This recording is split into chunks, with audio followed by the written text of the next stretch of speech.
Assalamualaikum, salam sejahtera dan salam Malaysia Madani. Saya Hilmia Naurah binti Muhammad Faisal, wartawan TVPSS SK Bandar Tasik Puteri. Pada hari ini telah berlangsungnya majlis watikah pelantikan unit-unit kepimpinan sekolah untuk sesi 2026. Majlis ini telah menggabungkan 9 unit iaitu pengawas sekolah, pembimbing rakan sebaya, pengawas pusat sumber, pengawas musalla, pengawas SPBT, pengawas skuad denggi Brigad Bestari, pengawas PPDA dan ketua kelas dan penolong ketua kelas. Mari sama-sama kita saksikan perjalanan majlis ini.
Saya, Nur Izzah Salsabila binti Muhammad Nizam, wartawan TVPSS SK Bandar Tasik Puteri.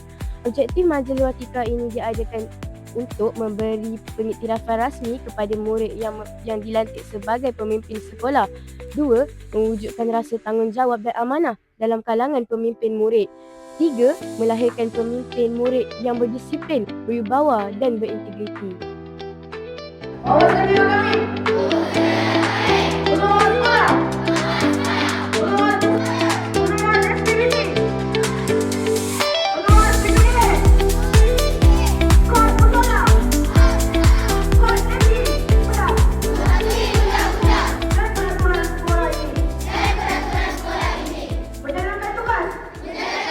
Assalamualaikum dan selamat pagi Tuan. Waalaikumsalam.